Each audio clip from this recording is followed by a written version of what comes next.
welcome to the 240 midterm review, hosted by myself, Gio, Tin, and Tamara. So the structure of this is that we have a few slides set up, and then we're going to do questions at the end. If you guys have any questions between the slides, you can put them in the voice call chat, and we'll try to answer them as they come in.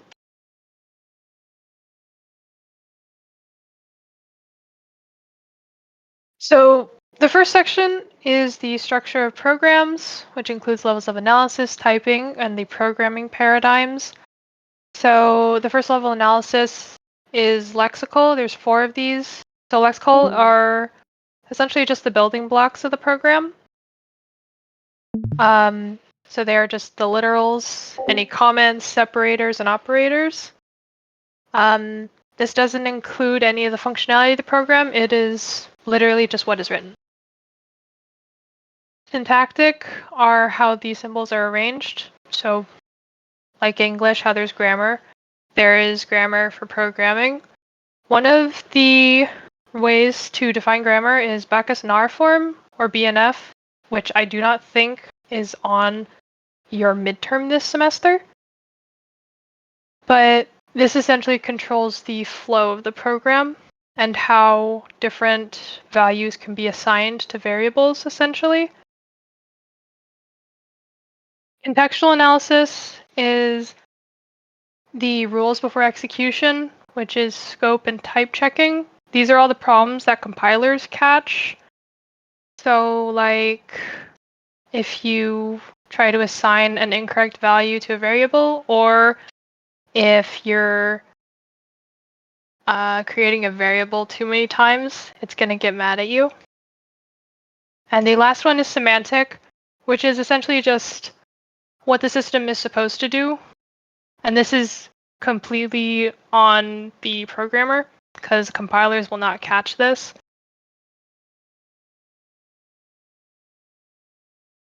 Yeah, so now we're going to go into more detail on typing. So type checking is used to check the correctness of a program before its execution. This is usually done by a compiler.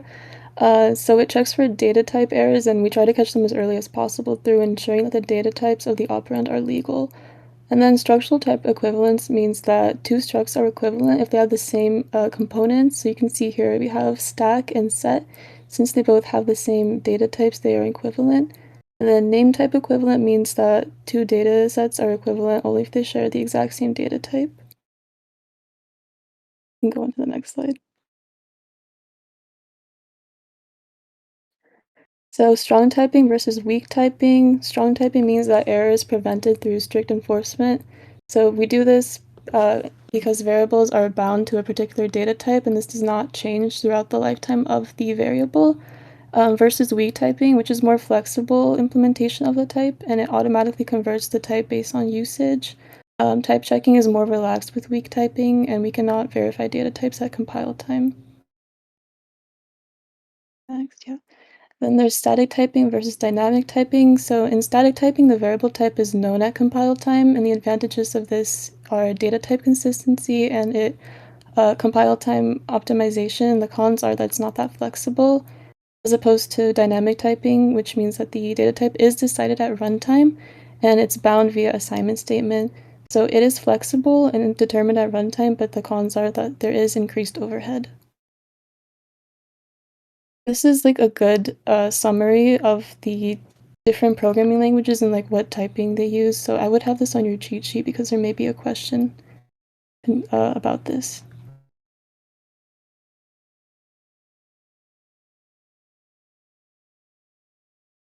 So the programming paradigms, there's 4 of them. It's just the classifications of programming languages. So the first one is logical, in which the program solves problems by describing things, and it sets rules and objects.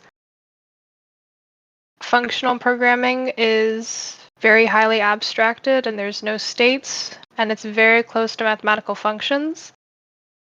Procedural programming it's kind of the base level of programming languages.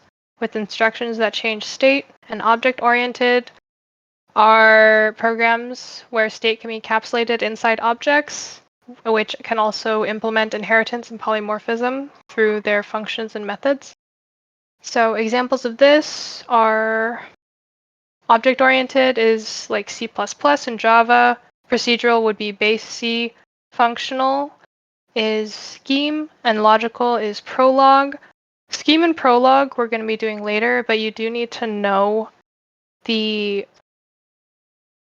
base goals of the language for the midterm.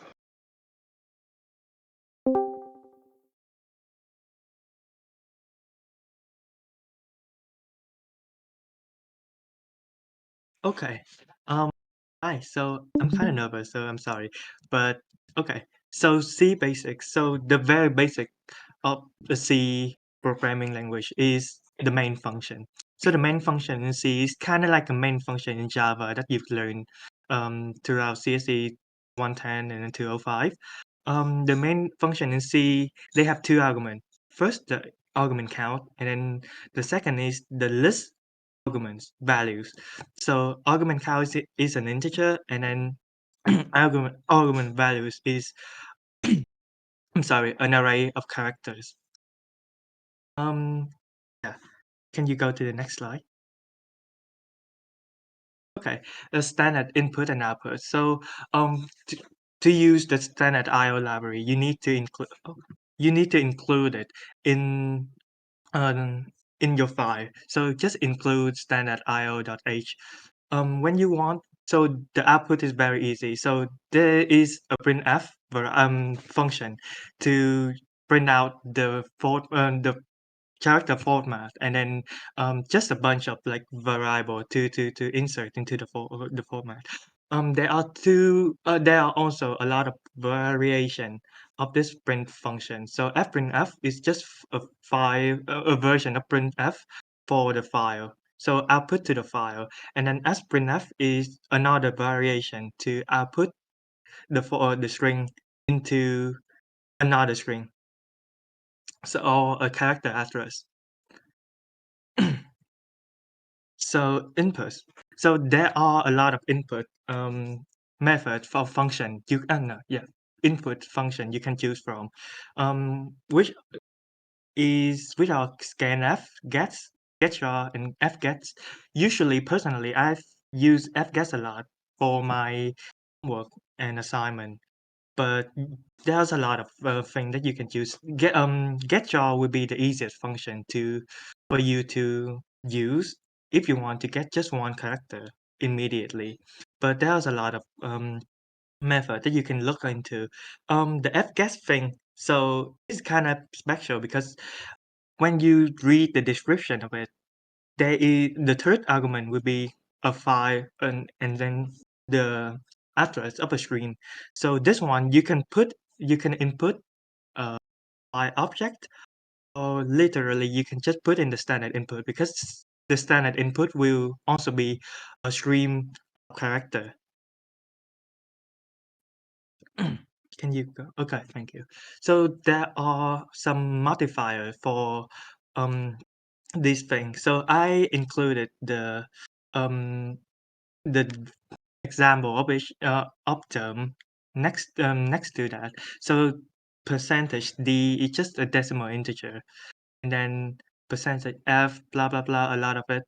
A pointer address, you can also print out the pointer address too if you have a data type of pointer, but um it is we kinda rarely use that format to print out the pointer address, but you do need to know about the decimal integer, the floating point, string, or a character. You do need to know how to print out how to print them out, and then do need to know how to, set it up too.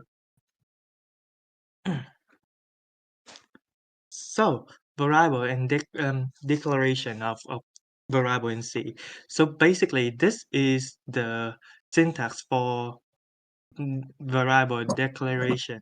So you don't need to know about the qualifier yet, but you do need to declare a data type, the variable name, and then optional is the value of that variable. There are some basic data type in it, size. So the character is 1 byte, and then there's a lot of it too. Like long is 8 byte, double is 8 byte, integer is 4 byte, float is 4 byte, and void is valueless. And then there are also a boolean um, variables too. You need to include the standard boolean library in order to use it. But boolean is just like uh, how will I say this? It's just like a character. Instead, it has like a value one or zero, and that's it. And another thing to note here is that you need to write down these size because it will come in handy later. Because for the structure, you need to know these data type size in order to know to define the struct size too. It will come in handy later.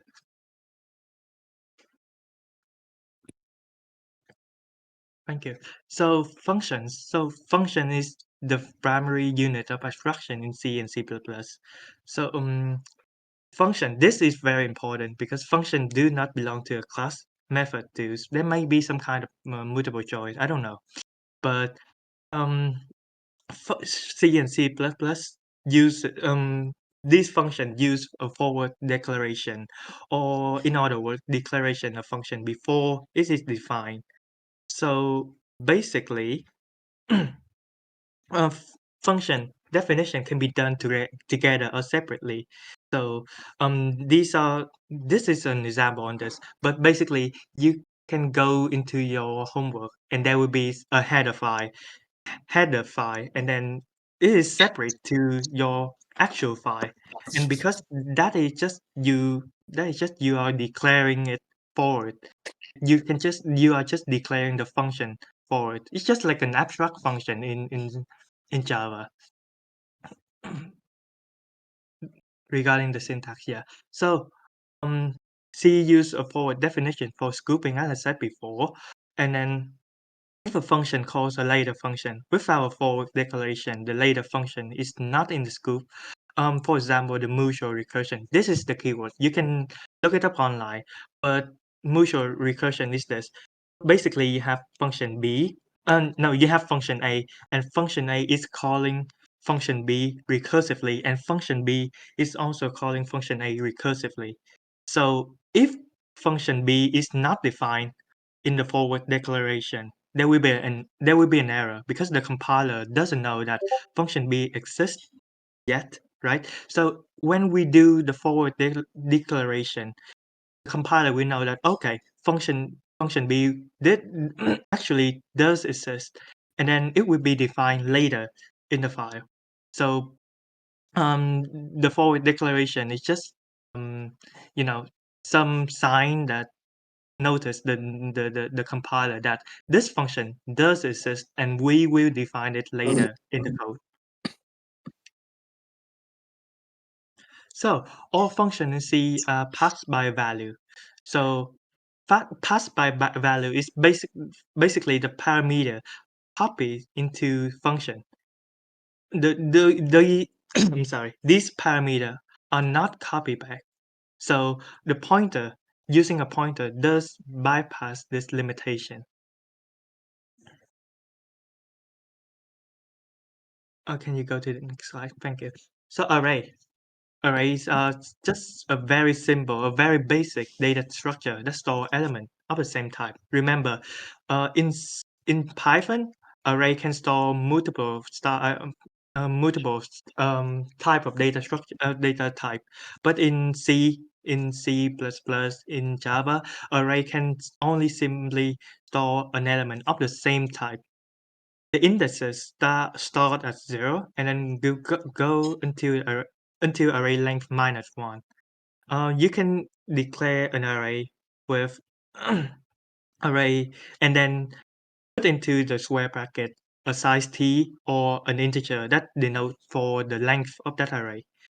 You can also be the array can be also be declared with that syntax array square bracket, and then there will be 1, 2, 3, 4, denoting like a list of elements to preload the array.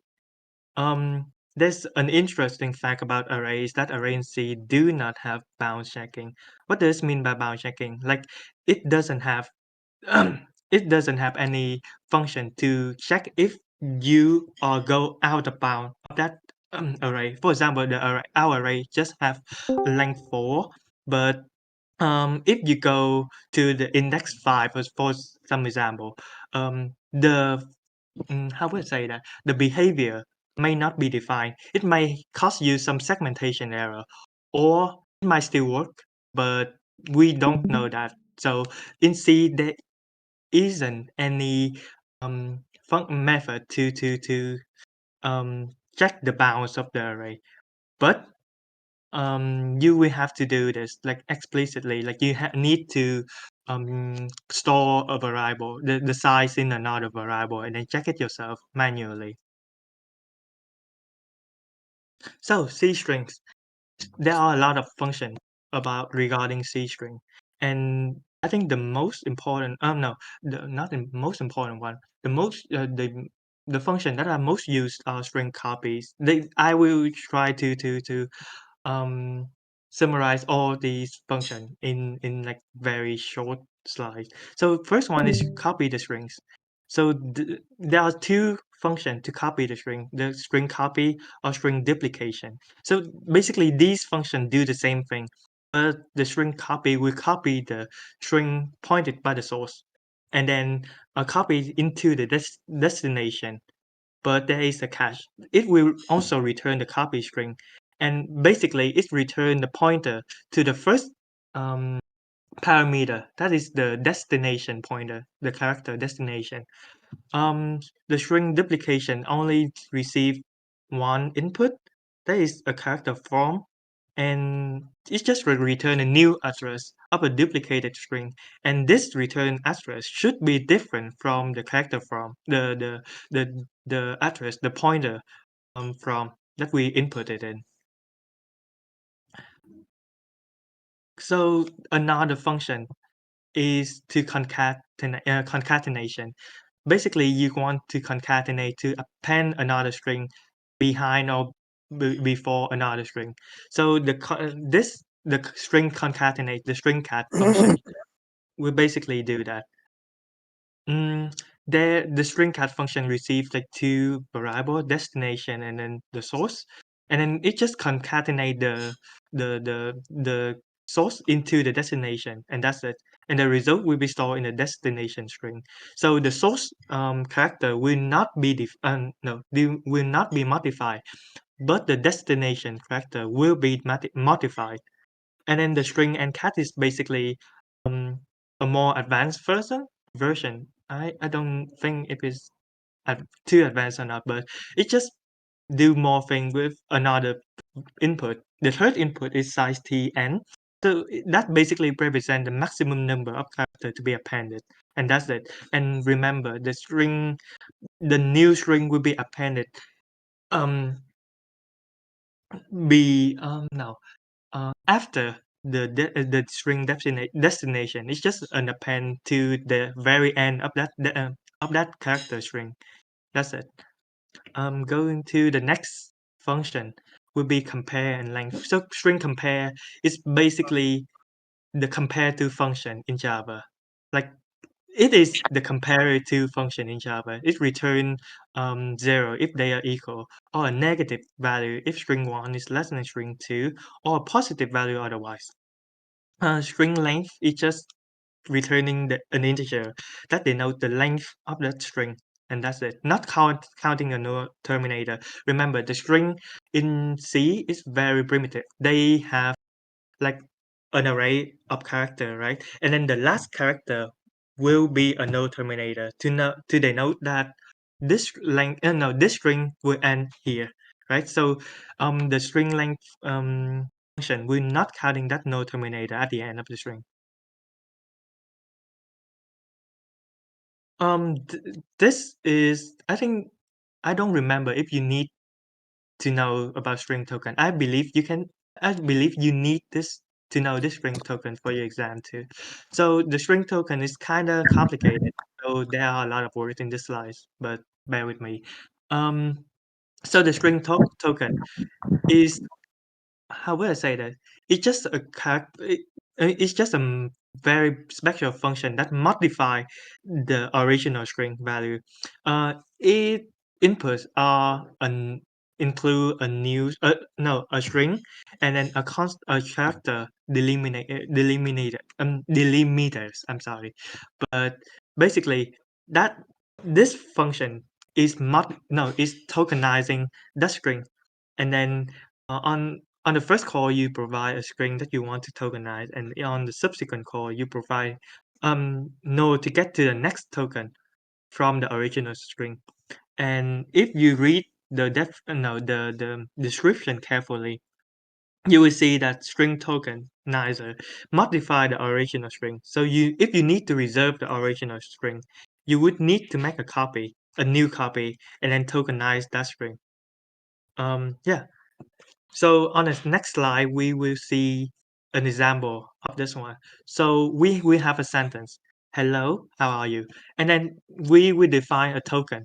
So this is a new, we will define a new tokenizer, equal to string token and then sentence and then the delimiter. So basically, if we split the string onto smaller string, for example, on the first call, if we just initialize the tokenizer, right, and then the second, on the subsequent call, we provide a string tokenizer with a null pointer, and then the our delimiter, and then if we just try to find the first delimiter that is found, like a space character, right? And then the hello, and then there is a comma too, right? The comma is not included in the delimiter. So on the first print, if we print out hello with the comma, on the subsequent one will be how, or, and you with the question mark too. And that's it. This is the usage of string tokenizer. I usually use this function, use this tokenizer for my homework, and then try to print out the tokens to see if I'm tokenizing the right things. It is kind of tricky to handle the tokenizer sometimes. So structs. Oh wait, this is geobot. So it's time to talk about structs. What are structs? Structs are just a composite data type of programmer-defined variables. So it's a lot of jargon, but basically what that means is that a composite data type is just a composition of various data types. So you can have like an integer, a character, and a double all in one struct, and the programmer would define that. One important thing to note is that structs are stored in contiguous blocks of memory in C. So that will come up especially with the padding example soon. And what structs are they're essentially like, I hate to use the term classes because they're not really classes, but that's probably the closest comparison you can make, is that you can have a class in Java, but think of it without any sort of inheritance, polymorphism, any of the object-oriented programming capabilities that you typically get from a class.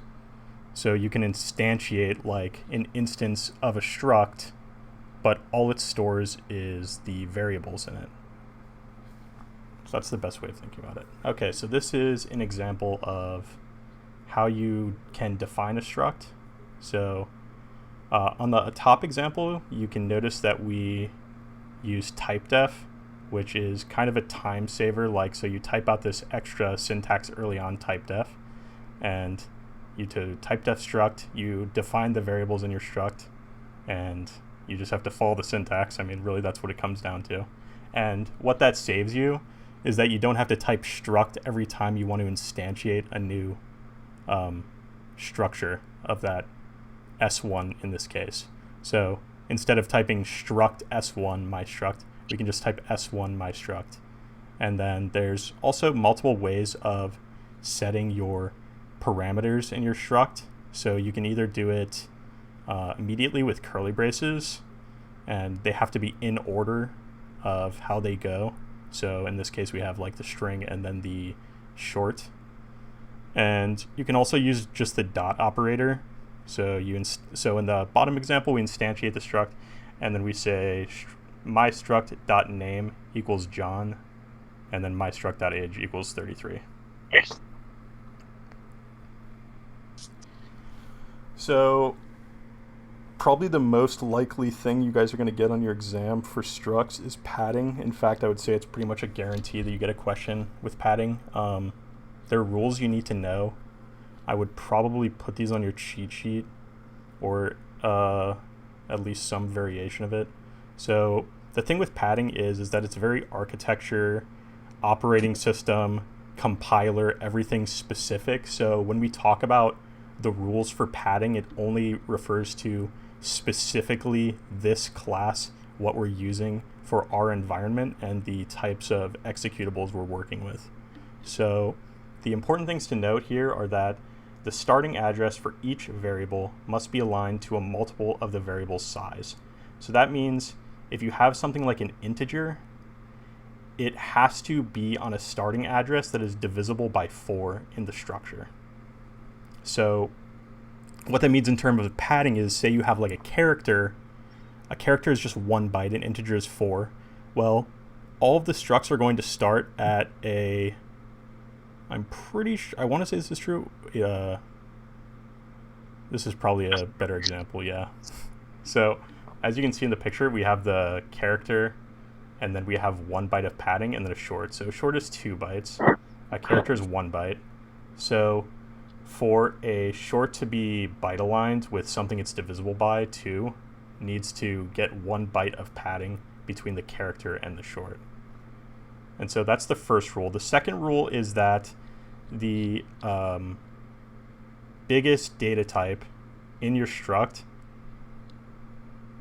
how do I word this better? So the ending address of your struct needs to be divisible by the biggest data type in your struct. So in this instance, we have the double, which is 8 bytes.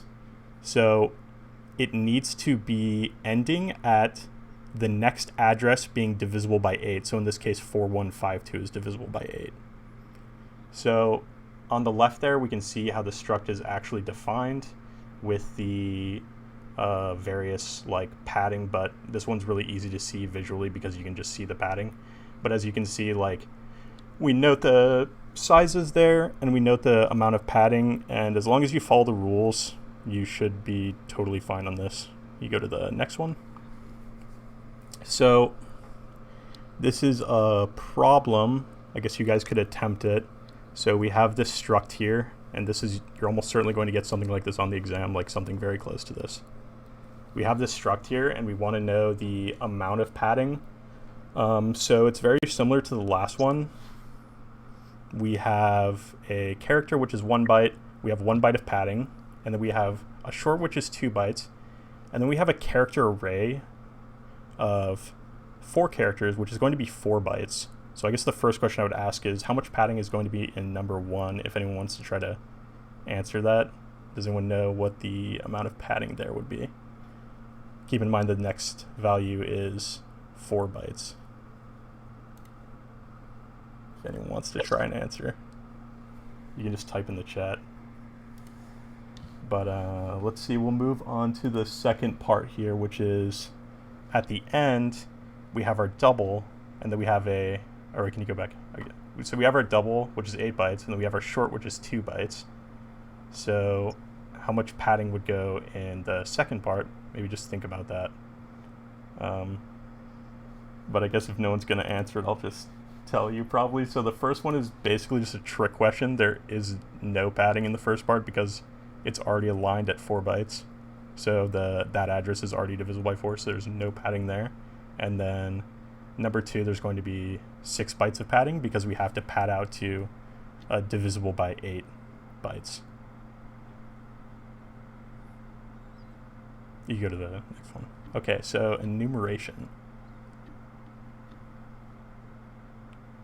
So what is an enumeration, or an enum as it's more typically called? An enum is just a collection of named integer constants. So it's possible to manually set these values, But if you don't manually set them, in C it just defaults to starting at 0 with the first enum and then counting up every value after that. They're just a comma delimited list of integer constants. So in this example, we have enum days of the week. This is kind of incorrect because technically I'm pretty sure you have to instantiate the enum, so I kind of left that part out on accident, but just imagine it's there. And then we're printing my enums are Monday, Wednesday, Sunday. So if we go off of the rule on the left, it's just going to be 0 to 6. Can you go to the next one? Okay, so this is an example of manually setting the values. So as we can see here, we manually set Monday to 1.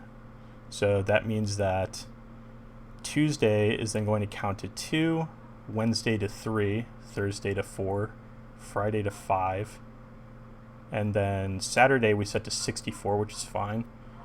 But that means that the next one is going to count to 65, not 6. So notice we said Friday was 5, but if you manually set the value again, it's just going to keep counting from the point before it. So enums will increment based on the value before them. Okay, so probably one question you would wonder is like, why do enums even matter? Because they're not obviously useful, but really the main purpose that they exist is so when someone else is trying to maintain your code, or maybe you came back to like a project you abandoned 3 months ago, you can actually kind of understand the syntax a little easier, especially if you're really bad at commenting things. So that's probably the main purpose of using enums. But other than that, they have some use cases like instances of type safety, because you can specify, like, say you have a function call, and you can specify a function to take in a type of enum. That way, you can't just have people passing in integers to your functions. They actually have to go through your enums to use it properly.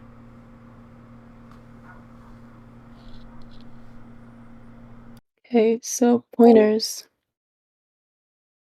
So a pointer is a variable that points to another location by storing that location's address as its value. In this image here, you can see that this pointer holds the address value of the variable var.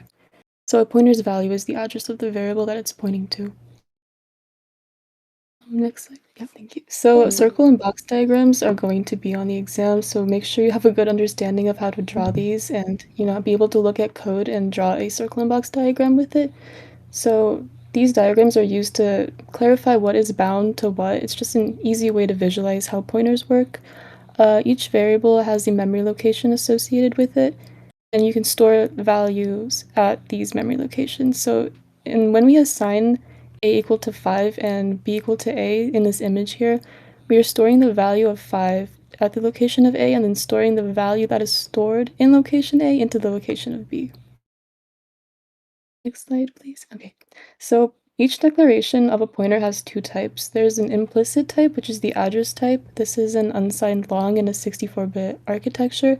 And the explicit type is the target type that you actually assign the pointer. So here we have char star C pointer, so the explicit type would be char, and the explicit type for the int pointer would be an int.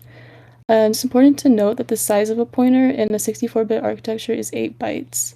So this will be useful if you have a padding question, just remember that.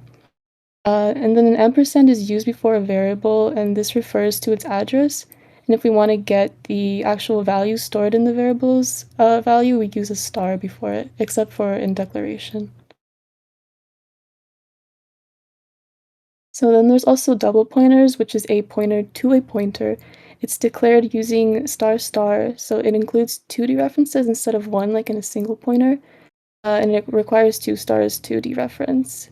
It stores the address of another pointer, and the double pointer size is still 8 bytes. Sorry, that image is covering that up a little, but it's the same size as a normal pointer. So here's like the slide got a little messed up, I think, but it's a good visualization of a double pointer in a circle and box diagram. So we have our char cval, which is our actual variable, and then the char star c pointer is pointing to the address of cval. And then we have our double pointer star star c pointer. which points to the C pointer. Yeah, there. Thank you. So, we have a quick example here with pointers. So if we have an integer a and then an int pointer b, and we do all these assignments to them, what would be the final value of a? Anyone wants to attempt that? Maybe in the chat. Give you a few seconds.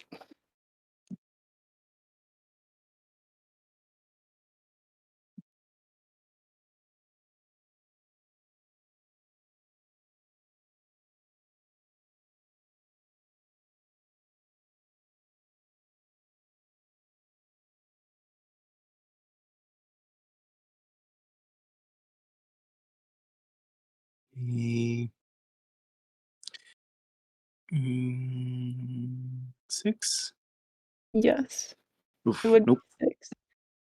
Yeah, so since a is assigned to 5 initially, and then b, the pointer b is set to the address of a, when we change the value in b to 6, a is automatically changed to 6. This last pointer is kind of optional. You don't actually have to do that because the value of a will be 6 either way.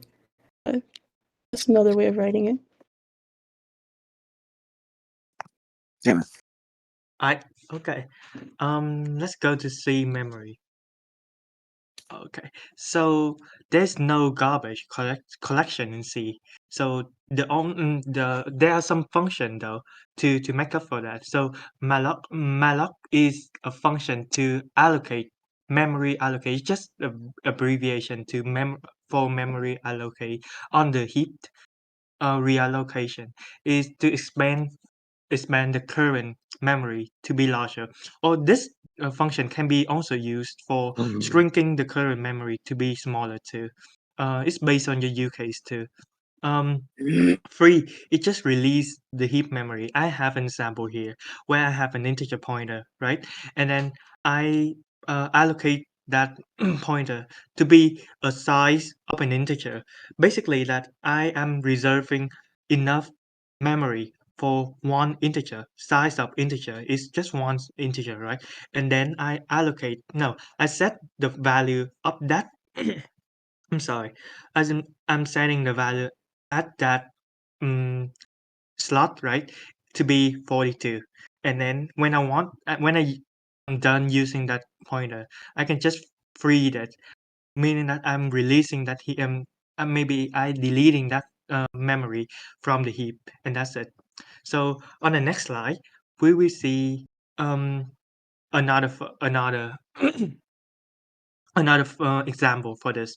But first, as you guys may remember, array are secretly a pointer, and matrices are also secretly a double pointer. That's just a very short reminder for you guys.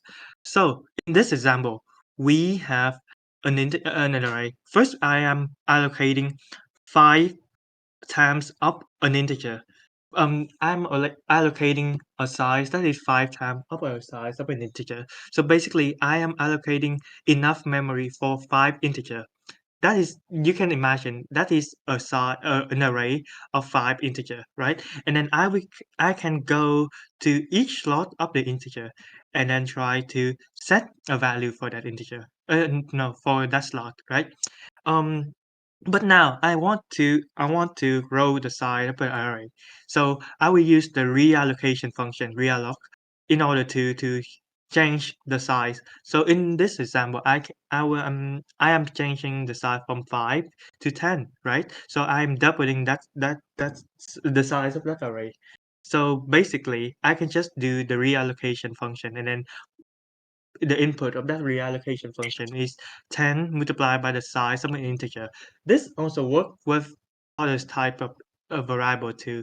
So for example, if you have a variable of a struct, for example, and a struct will have a specific size, right?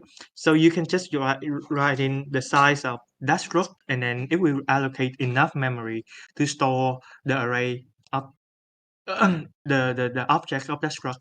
And that's it. Yeah. All right, linked lists. So basically the general idea, quick review, since you guys have already done like the in-class assignment where you made a linked list at this point. Linked lists are just a collection of nodes that consist of data and a pointer to the next node. So in our diagram here is kind of an explanation or a visualization of what that definition actually means. So typically you're going to have, well, this is pretty much a requirement, you're going to have a pointer to the head node, and then every node along there. So as you can see in our example here, we have 12 is the value of the head node, and then on the second box represents the pointer to the next node in the singly linked list that we have here. And it keeps going, data pointer, and eventually we get to the last node, which points to null, and that's how you know you're at the end of the linked list. So quick review on some of the syntax for actually working with linked lists here. So on the bottom left, you can see the struct we're using to define the structure of our linked list nodes. So we have an integer data, and we have a linked list node pointer to next. So on the top right, this is a function that can create a new node. So you would call this function if you wanted to like insert a new node, or maybe use a node for iteration. So you can print out a node. But yeah, so it's just all you have to do to create a new node is allocate memory for the node, set the passed in value equal to new node, and then that's the arrow operator, but you can kind of think it's basically just the dot operator. I mean, they're pretty much the same thing. Set that with the arrow operator to the data, and then you want to make sure that when you initialize a new node, you set the new node.next to null, just to ensure that it's actually null, because in C it's not going to automatically do that. So it's kind of like if you didn't do that, you'd have undefined values in there that would basically just be junk values in memory. And then you want to make sure you return your new node after you're done. So this is how you would insert at the head of a linked list. So the logic here is just we create a new node. So we call our create node function from earlier. We pass in our value. And then once we get our new node back, we want to set new node.next equal to the head. And now it's pointing at the current node at the head. And then once we have that, we want to set our global head pointer. In this case, this function assumes you're using a global variable for your head pointer. After we have that done, we take our head pointer and we point it at new node. So now it's inserted at the front. So this is how you would insert at the index of a linked list. It's a little more complex because you have to worry about edge cases first off. So there is a possibility that someone tries to pass in like an index of 0 when you're trying to insert an index. So you need to handle that edge case by making sure that you actually insert at head instead. So one thing I'd like to point out here is that you need to make sure that, remember from earlier we had insert at head, which called the create node function. We want to make sure that we don't call that until we check for the edge case in this function, or else we'd be allocating 2 nodes worth of memory. So we'd just be essentially throwing out memory at that point. That's like a massive memory leak if you're making a gigantic linked list, right? So we need to make sure that we check for our edge cases first and then move on to the rest of the algorithm.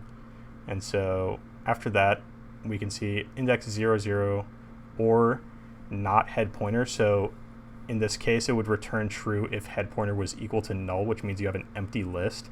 So in that case, you also want to insert at head. And then we just return, and then moving past that conditional, we get to our create node. So we create a new node, and then we need to initialize a temporary node to iterate through the linked list. So this is important because you kind of need this like reference so you can shift things around. Since linked lists are nodes connected by single pointers to the next node, if you didn't have some sort of way to have two positions marked at once, like having a temp allows us to, so we have our temp and then we have our new node, right? So we have two positions we can potentially mark at once. We would just lose the reference to the rest of our linked list if we tried to insert. So we're going to iterate through our linked list until we get to the index -1, and then we're going to set temp equal to temp.next, and then we're going to jump out of the loop. We're going to set new node, or sorry, I kind of misspoke. Yeah, so when we're iterating through, we're setting temp equal to temp.next to iterate through the list, not that we're going to do that. We're going to stop doing that once we reach index -1. And so once we get to the desired index -1, we're going to set new node.next equal to temp.next. So now new node points to temp.next. And then we're going to set temp.next equal to new node. So now temp points at new node, which points at previously was temp.next. So it's a bit confusing, but I have a diagram that I made on the next slide that makes it a little more obvious what's happening. So initially we get to the spot -1 that we want to get to in the linked list to insert. And then once we do that, we have our new node. So we're just going to set new node.next equal to temp.next, which is going to point at the actual next node before or after the index we want to insert at, right? So now we're at new node pointing at temp.next. Then after we have that reference, we're not worried about losing the rest of the linked list now. So we can then move the pointer on temp to new node, thus inserting it into the linked list. So hopefully that illustrates why it's important to have two, because you can see it's like if you didn't, you would just lose the rest of the linked list. Okay, so probably a question you would have is why use linked lists? Linked lists make it really easy to think about memory allocation because you're only ever allocating nodes that you're going to use. Essentially, you're not going to just have like wasted space in an array for if you like deleted some references. If you deleted some references into your array because you reduced the size of it, you still have those spaces allocated in memory. You just reduce your size so you can't reference them, right? Another advantage of them is they're non-contiguous spaces in memory, so that kind of allows for easier insertion and deletion. So if you think about it, right, arrays are contiguous in memory, so that means they're like one after another after another. If you wanted to insert into the middle of an array, you'd have to shift at least whatever index you wanted to, you'd have to shift all of the elements past that to the right if you wanted to insert into the middle of an array, right?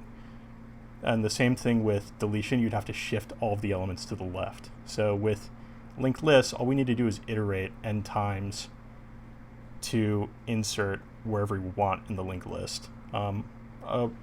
Probably a good reason not to use linked lists for some things is that there's no random access.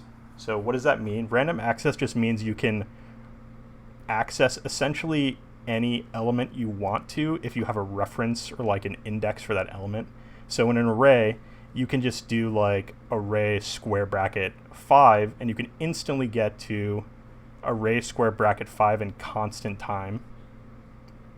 With a linked list, you're going to have to iterate 5 times every time. So that's kind of a big disadvantage in terms of time complexity that you have to think about. Another reason not to use linked lists sometimes is because they are going to have extra memory usage because you're also storing a pointer in addition to the data type that you're storing, which is an extra 8 bytes of data. So for like, if you're trying to be really conservative on memory, you might not want to use a linked list because you're just going to be wasting a bunch of memory on pointers that you might not need necessarily. So things like, I think the professor brought up in his lecture when he talks about this, like the IoT devices, like all the smart devices in people's homes. Those things don't have a lot of memory. So it might be kind of interesting to think about the types of data structures you'd use, not just for solving a problem, but maybe the hardware you're on as well and your limitations. You go to the next slide. Okay, so this is an example problem that was on your guys' practice midterm exam. I would like you to kind of look at the syntax here, and I want you to fill in the blanks for QC 2.1, 2.2, and 2.3. I'll just give you some time to do that. Just think about what would go where those are.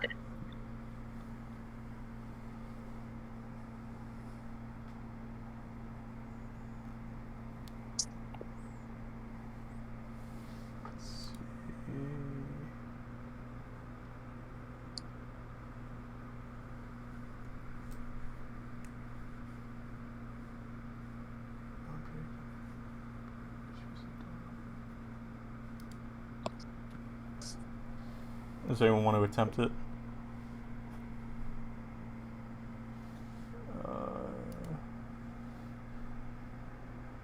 Yeah, it's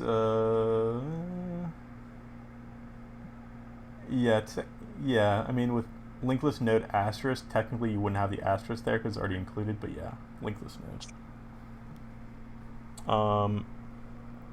And yeah, it turns out that the syntax here is actually it's just a linked list node for all of them. So that's kind of a trick question, but it definitely might show up on your exam. So honestly, if I were you and you're still making your cheat sheet, I'd probably just include like the entire syntax for creating a linked list on your cheat sheet, because it's not that much writing, and it might pay off if you like forget how to actually make a linked list or maybe do some of the operations. So let's go to the next slide.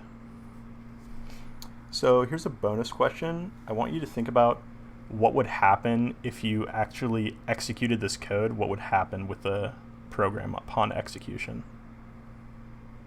Something to think about, because there's also a good chance you guys might get a question asking you to figure out what happens when you run a piece of code.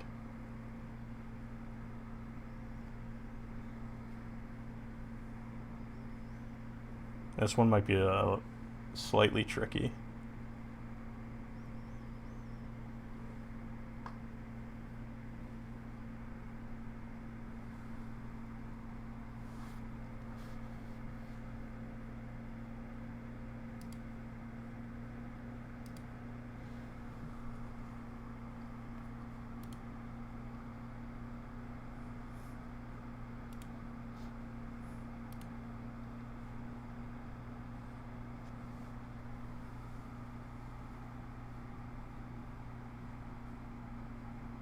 Just give you guys a little more time to think about it.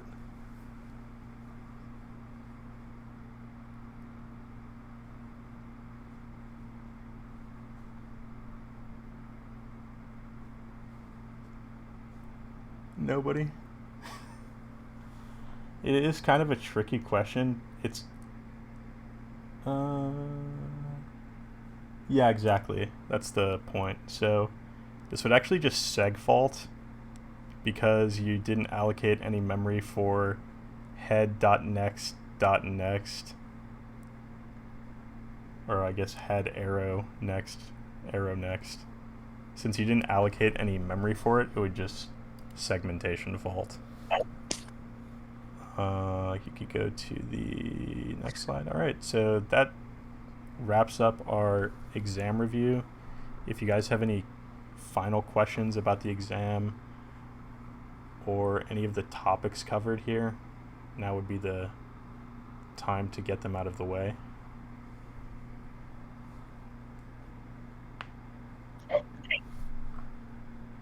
Can I ask about the padding?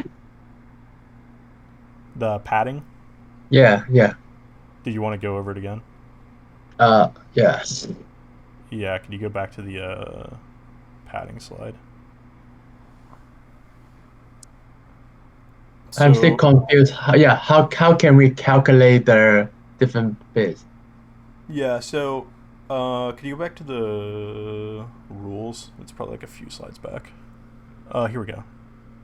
The next slide. It's the one to the right, sorry. One more to the right. Okay, cool. Yeah, so this is kind of what you need to write down for how to calculate it. So essentially, I don't know if there's like an amazing way to understand this. I mean, there is a problem on the practice exam that goes over this, so I'd definitely do that. But essentially, you need to think about like what are the variables inside your struct, and so I'll just go over the definitions really quick one more time, so maybe hearing them out loud would make more sense. I don't know. So the starting address for each variable must be aligned to a multiple of the variable size. So essentially what that means is, say you had something like a starting address of 8 in hex.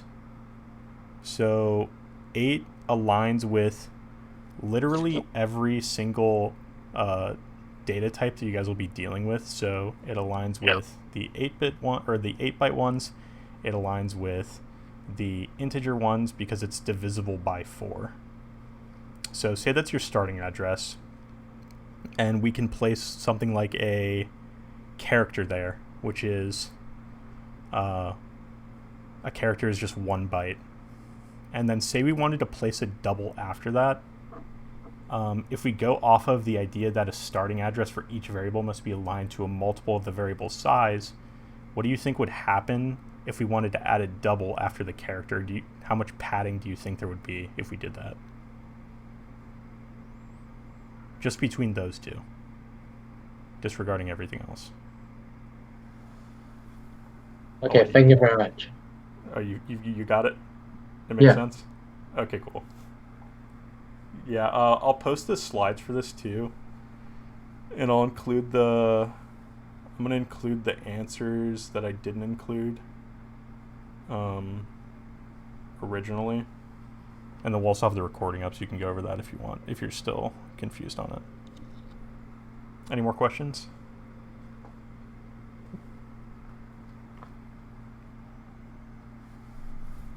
Yeah, I was just wondering, are there multiple attempts for the practice exam? I don't know off the top of my head. Let me check. Let's just see. I would hope so. I don't see why there wouldn't be.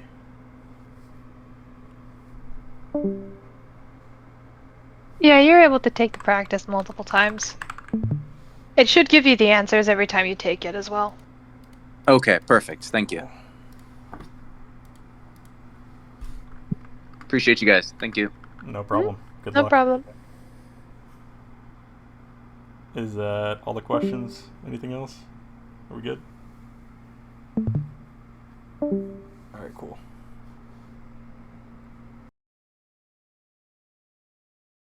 Oh, that was good.